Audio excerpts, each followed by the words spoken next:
Hi, Algebra 1 students, it's Mr. Blom. Um, I want you to look at the syllabus real quick. I added because the first lesson was way too long and we want to keep them short, you know? So there's going to be a day 1 and a day 2 video and then assignments that go with it. So today we're going to do day 1 and please just make that small adjustment to your booklet. So what we're going to do today is we're going to write exponential functions that model some real life situations. So we're just going to write them. So first of all, we're going to take a real life example of the Columbus population. So in 2014, it is estimated to be 835,957 people and growing at a rate of 1.2% each year. So I looked up this online because I wanted to give you something that would model it.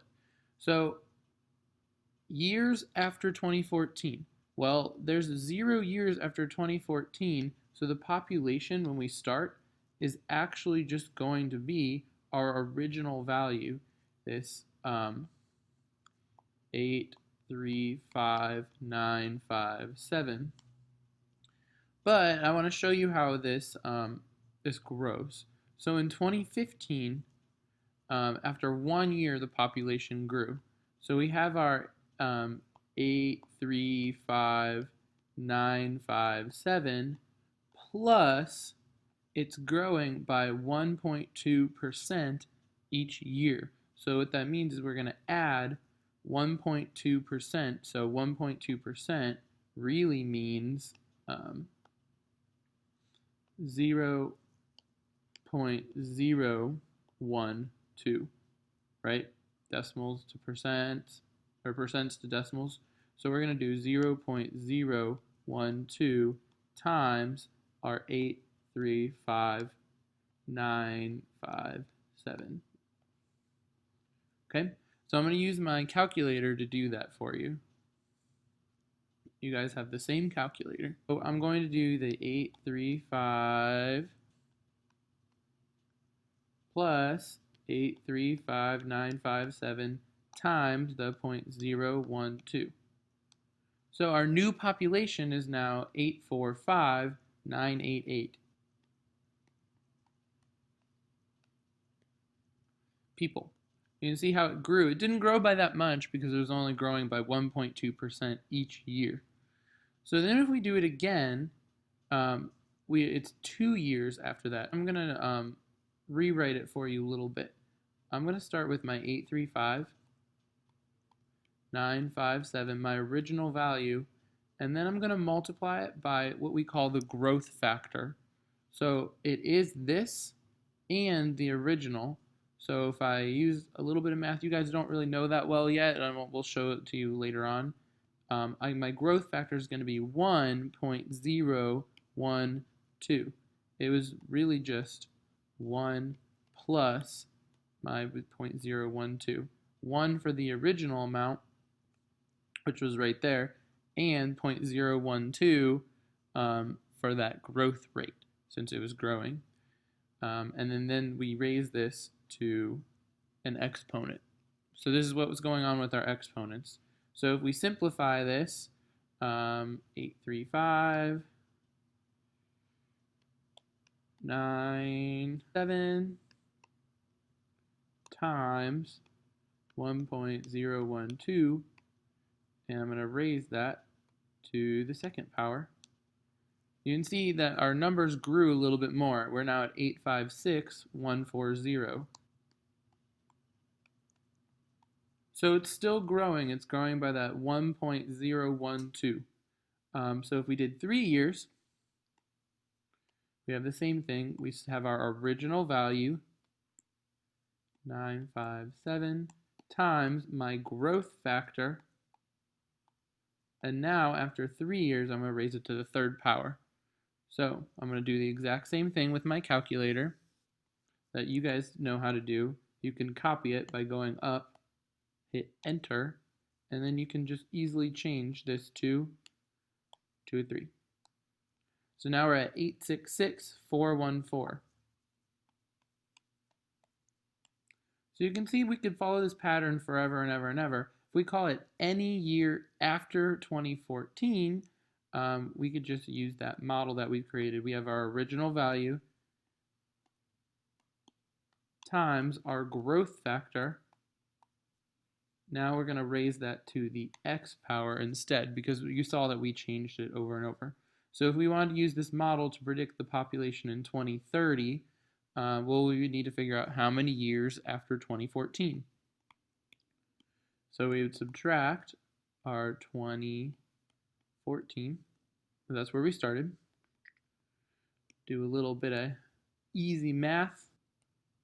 So 16 years after. So I'm going to take this formula and we're going to raise it to the 16th.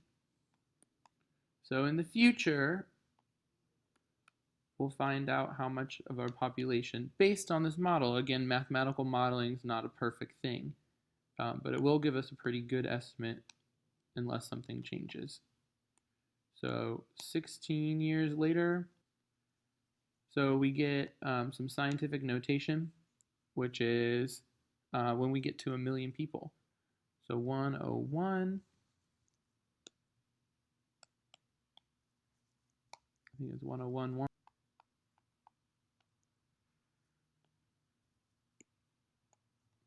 people. So there's some real life application of these exponential functions. So now we're going to look a little closer. So here's our general formula. Our y is our output. So in our last one, that was the number of people after the growth rate.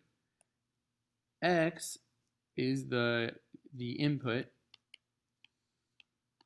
But to us, that was the years thing. That was the years after 2014. But that could change. There's other ways of looking at it. A is our original value. Sometimes they call that the principal. I'm just going to write the original value. And then B is our growth rate. So this is going to be modeled off of 1 plus or minus. So we're not going to look at the other stuff so far. We're just going to look at the functions.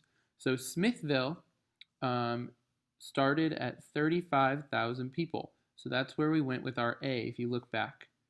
A was our original value.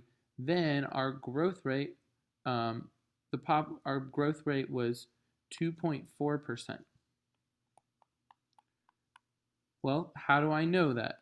Well, I have the 1 plus your growth rate percent, which was 0.024, and then I converted that into a percentage. So that's where that all comes from. If we look a little further, Marissa invests $300, so again, that's a starting value, so that's our A, to a bank account that offers 5% interest annually. So at my 5%, that's my growth rate, so I would use the 1 plus 0.05, which is the 1.05. And then we can see what happens. So X represents the number of years after she puts her money in. And again, you guys should have a bank account at some point in your life. Y is going to be the amount of money after. So there's the A plus B to the X thing. Okay, Matt bought a new car at $25,000. Hopefully you guys buy a car some point in your life so you see this. And the car depreciates, so that means it's going to get smaller. So we're actually not going to be growing, we're actually going to get smaller. So it's 15% of its value each year. So the car starts at that $25,000, that's your A still. Now, instead of it being 1 plus your 15%, 1 minus instead, because it's depreciating. So we would start with our 1, and instead we're going to subtract that 15%, so 0.15, and that's where the 0.85 actually comes from, which is right there. That's where we're going to stop today. We'll look at what these functions look like in the table and then the graphs next time. Okay, your homework is going to have a lot of just general exponent stuff. It's not going to look all like this y equals a to the x stuff. It's going to have just general exponent things because you need to know it. but you will use